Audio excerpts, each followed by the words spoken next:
ओम शांति 12/4/2022 की मुरली सुनते हैं बाबा से मधुर महावाक्य। मीठे बच्चे, तुम दुख हरता सुख करता बाप के बच्चे हो।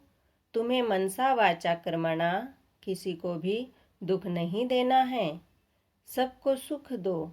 प्रश्न में कहा, तुम बच्चे मनुष्य से देवता बनते हो, इसीलिए तुम्हारी मुख्य धारणा क्या होनी चाहिए? उत्तर में कहा, तुम्हारे मुख से जो भी बोल निकले वह एक एक बोल मनुष्य को हीरे जैसा बना दे। तुम्हें बहुत मीठा बनना है, सबको सुख देना है, किसी को भी दुख देने का ख्याल न आए। तुम अभी ऐसी सतयुगी स्वर्ग की दुनिया में जाते हो जहाँ सदा सुख ही सुख है, दुख का नाम निशान नहीं। तो तुम्हें बाप की श्रीमत मिली है। बच्चे, बाप समान दुख हरता सुख करता बनो। तुम्हारा धंधा ही है सबके दुख हर कर सुख देना। गीत चला इस पाप की दुनिया से। ओम शांति। बच्चों ने यह गीत सुना। बच्चे जानते हैं कि हम पुरुषार्थ करते हैं ऐसी दुनिया में जाने के लिए जहाँ एक तो माया नहीं होती और कभी भी मनसा वाचा कर्मणा कोई को कोई भी दुख नहीं देते। इसीलिए उनका नाम ही है स्वर्ग, पैराडाइज, बैकुंठ। और बरोबर वहाँ के मालिक लक्ष्मी नारायण का चित्र भी दिखाते हैं।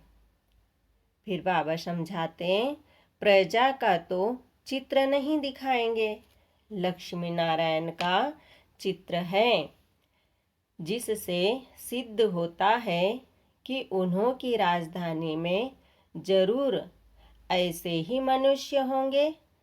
भारत में ही यह स्वर्ग के मालिक थे जहाँ दुख का नाम निशान नहीं रहता। मनसा वाचा कर्मणा कोई भी किसी को दुख नहीं देते। बाप भी कभी किसको दुख नहीं देते हैं। उनका नाम बाला है, दुख हरता सुख करता। वह बैठ तुम बच्चों को पढ़ाते हैं। बहुत अच्छी पॉइंट की बात कही है बाबा ने।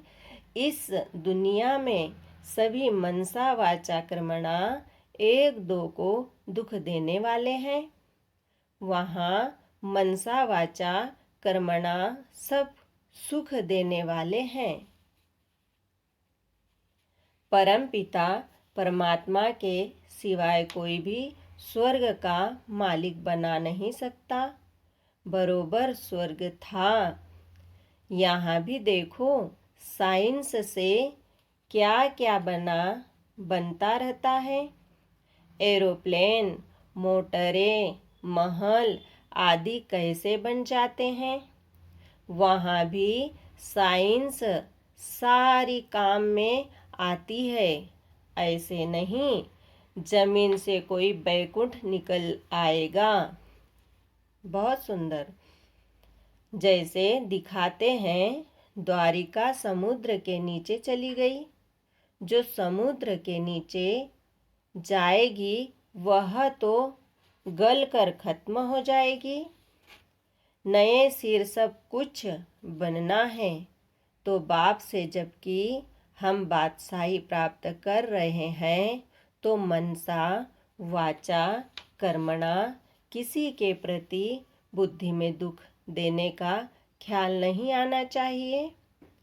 भल यह है ही माया का राज्य, मनसा तूफान तो आएंगे, बाकी दिल में किसको दुख देने का ख्याल भी नहीं आना चाहिए। इस समय सब एक दो को दुख ही देते हैं। समझते हैं, समझते सुख है, परंतु वह है दुख। बाप से सबको बेमुख करते हैं। यह भक्ति मार्ग भी ड्रामा में है। ड्रामा को कोई भी जानते ही नहीं। वह लोग समझते हैं हम यह शास्त्र आदि सुनाते हैं। फिर बाबा ने कहा यह भी ज्ञान देते हैं। जब तप आदि करने से मनुष्य मुक्ति, जीवन मुक्ति को पा लेंगे। अनेक प्रकार के रास्ते बताते हैं। कहेंगे बहुत समय से भक्ति करते आए हैं, तब तो भगवान आया है। हम भी कहते हैं भक्ति का जब अंत होता है तब भगवान को आना होता है। फिर बाबा ने समझाया आकर भक्ति का फल देते हैं तो वह सब भक्ति की लाइन में चले जाते हैं। इसको ज्ञान नहीं कहेंगे। शास्त्रों के ज्ञान से सद्गति नहीं होती। सृष्टि के आदि मध्य अंत का ज्ञान तो उन्हों को है ही नहीं। यह तुम जानते हो, प्राचीन ज्ञान और योग से भारत स्वर्ग बना था, जो जरूर भगवान ही सिखलाएगा। मनुष्य तो राजयोग सिखला न सके। भगवान ने जो महज, बाबा ने आगे समझाया है, भगवान ने जो सहज राजयोग सिखलाया उनका बाद में शास्त्र बनाया है। यह तो भगवान खुद बैठ नॉलेज समझाते हैं। गीता में सिर्फ एक भूल की है, जो नाम बदली कर दिया है। बहुत पॉइंट की बात समझाई बाबा ने आज। गीता में सिर्फ एक भूल की है, जो नाम बदली कर दिया है और समय भी दूसरा लिख दिया है। तुम जानते हो अभी भगवान हमको ज्ञान और राजयोग सिखला रहे हैं। सृष्टि के आदि मध्य अंत का ज्ञान और कोई शास्त्र में नहीं है। कल्प की आयु भी लंबी चौड़ी कर दी है। मनुष्य तो वह शास्त्र पढ़ते रहते हैं। बाप ने समझाया है यह सृष्टि रूपी झाड़ है। झाड़ में पहले थोड़े पत्ते फिर बढ़ते जाते हैं। भिन्न भिन्न धर्म के पत्ते भिन्न भिन्न धर्म के पत्ते दिखाए जाते हैं। वास्तव में यह जो भी वेद शास्त्र है वह सब भगवत गीता के पत्ते हैं, अर्थात उनसे निकले हुए सब शास्त्र हैं।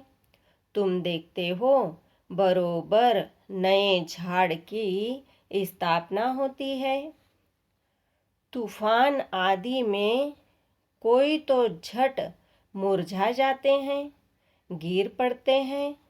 तुम जानते हो अभी हमारे देवी झाड़ का फाउंडेशन लग रहा है और जो धर्म स्थापक है वह यह नहीं जानते कि हम क्रिश्चियन धर्म का अथवा फलाने धर्म का फाउंडेशन लगाते हैं।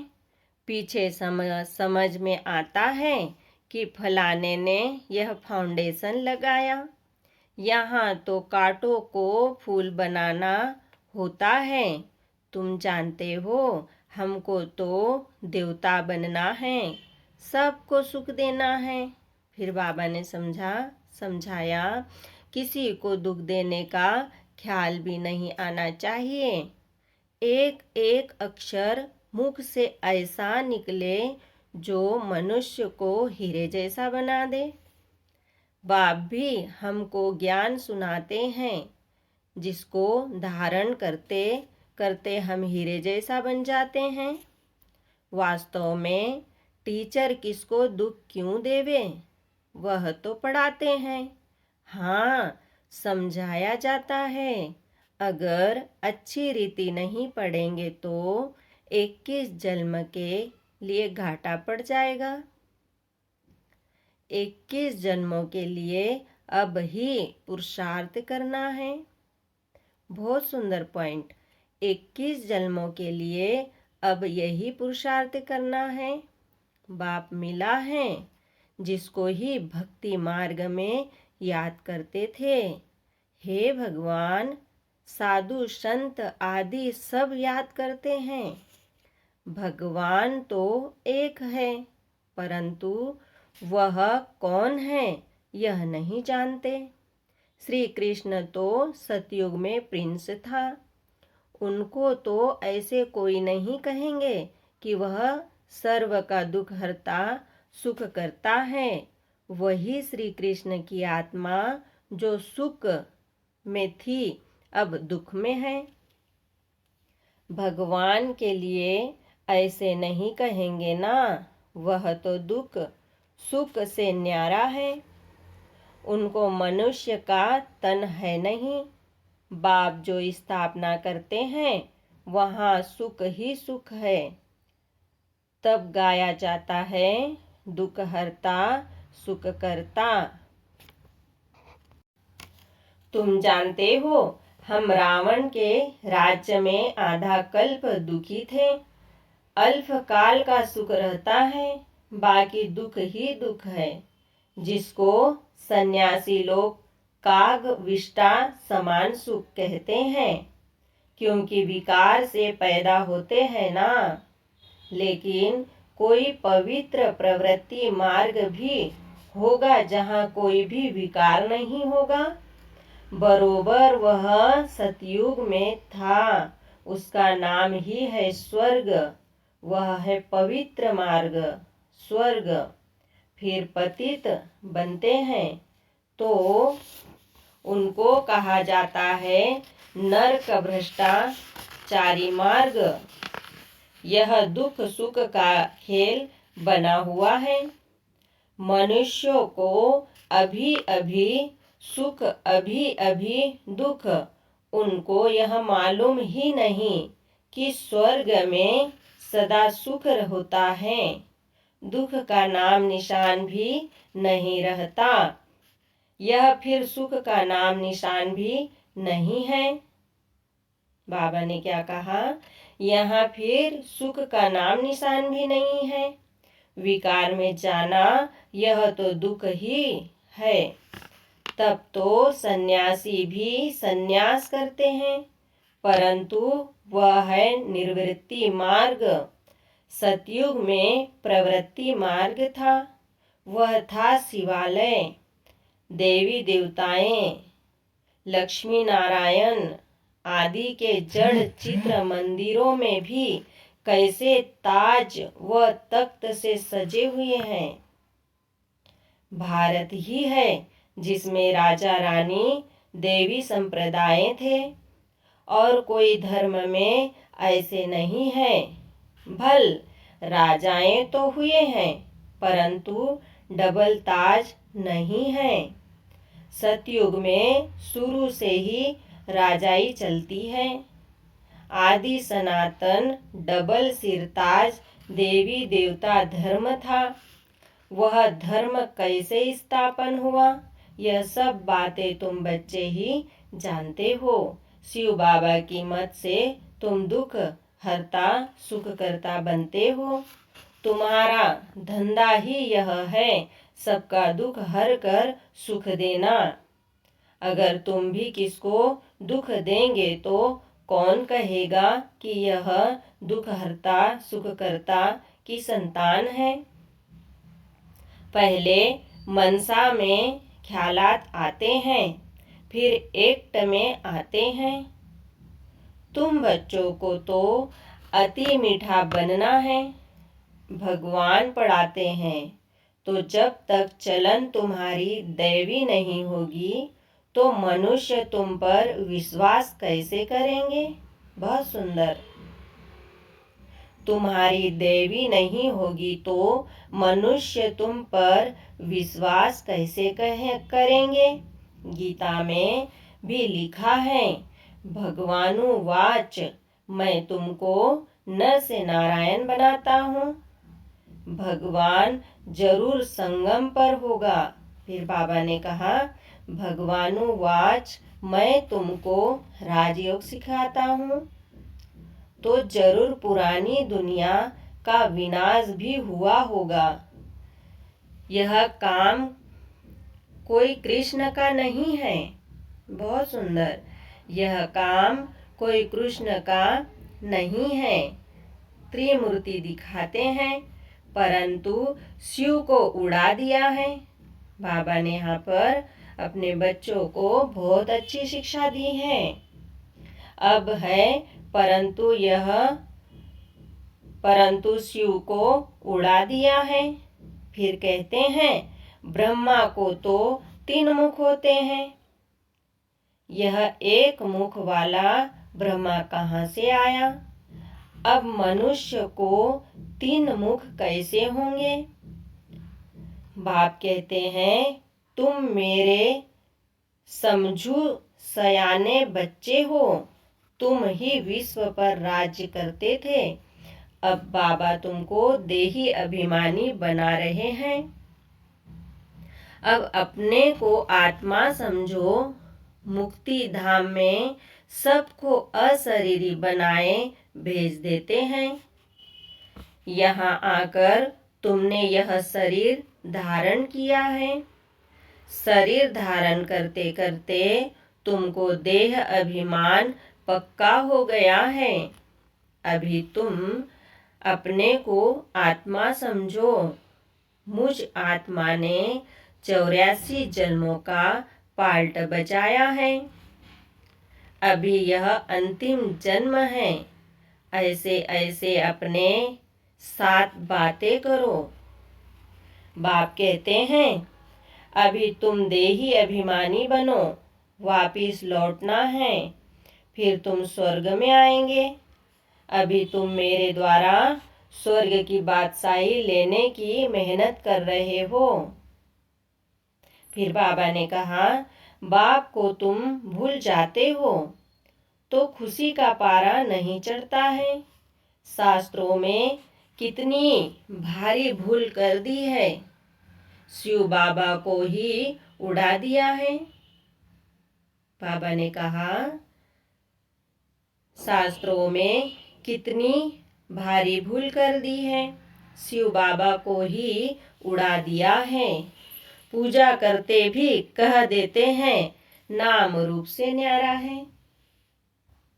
अरे तब पूजा किसकी करते हो, याद किसको करते हो। कहते भी हो आत्मा भ्रुकुटी के बीच में रहती है, परंतु आत्मा किसकी संतान है यह नहीं जानते।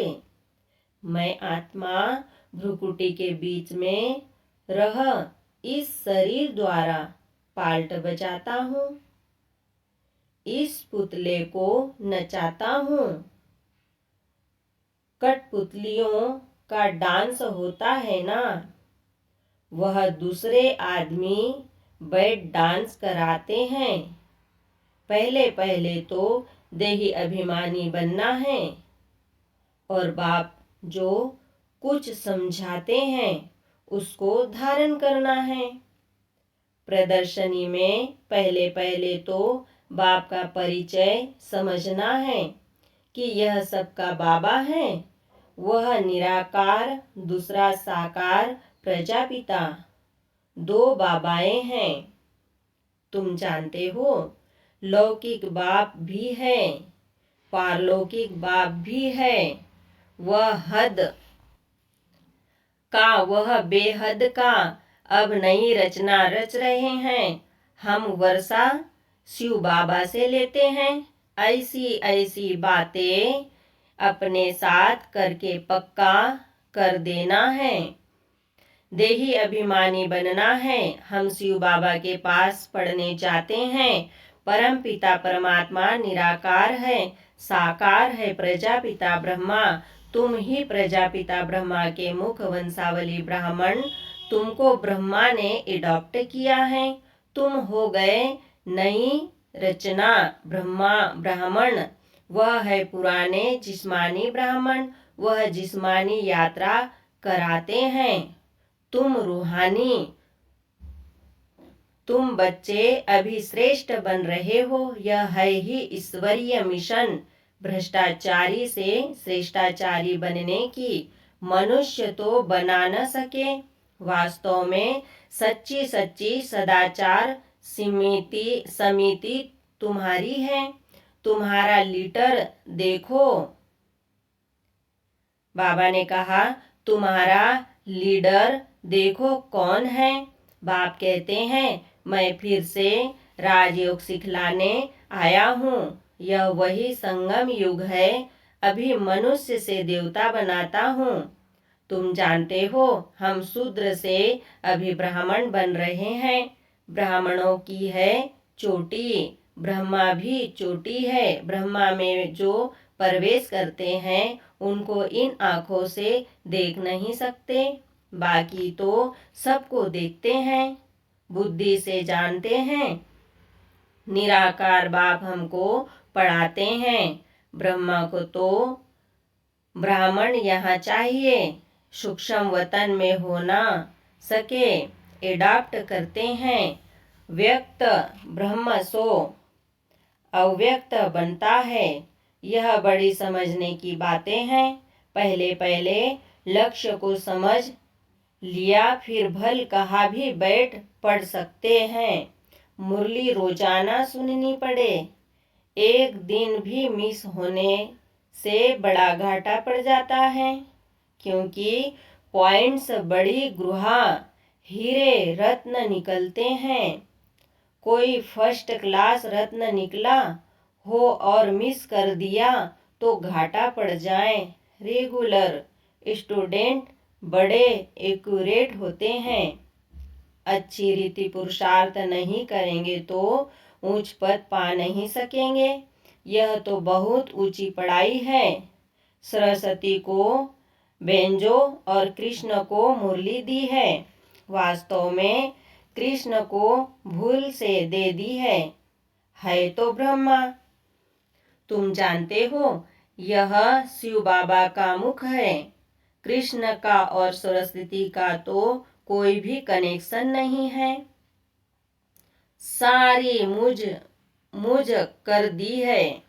बाबा ने कहा, सारी मुझ कर दी है।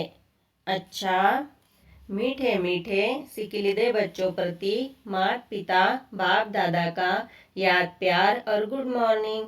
रूहानी बाप की रूहानी बच्चों को नमस्ते। हम रूहानी बच्चों की रूहानी बाप दादा को याद प्यार गुड मॉर्निंग नमस्ते। ओम शांति। धारणा के लिए मुख्य सार है। पहला पॉइंट पढ़ते हैं। मैं आत्मा इस शरीर रूपी पुतले को नचा रही हूँ। मैं इससे अलग हूँ। ऐसा अभ्यास करते करते देही अभिमानी बनना है। दूसरा पॉइंट में समझेंगे। मुरली कभी भी मिस नहीं करनी है। रेगुलर बनना है। पढ़ाई में बहुत बहुत एक्यूरेट रहना है। बहुत सुंदर वरदान सुनेंगे बाबा से। माया और प्रकृति की हलचल से सदा सेव रहने वाले दिलाराम के दिल तख्त नशीन भव। वरदान एक बार फिर से। माया और प्रकृति की हलचल से सदा सेफ रहने वाले दिलाराम के दिल तख्त नशीन भव। वरदान का डिटेल सुनते हैं। सदा सेफ रहने का स्थान दिलाराम बाप का दिल तख्त है। सदा इसी स्मृति में रहो कि हमारा ही यह श्रेष्ठ भाग्य है जो भगवान के दिल तख्त नशीन बन गए। जो परमात्मा दिल में समाया हुआ अथवा दिल तख्त नशीन है, वह सदा सेफ है। माया व प्रकृति के तूफान उसे हिला नहीं सकते। ऐसे अचल रहने वालों का यादगार अचल घर है, चंचल घर नहीं। इसीलिए स्मृति रहे कि हम अनेक बार अचल बने हैं और अभी भी अचल है। स्लोगन है, ज्ञान स्वरूप प्रेम स्वरूप बनना ही शिक्षाओं को स्वरूप में लाना है। आज बाबा ने बहुत सुंदर महावाक्य सुनाए अपने बच्चों को। Thank you Baba, thank you. शुक्रिया बाबा, शुक्रिया। ओम शांति, ओम शांति, ओम शांति।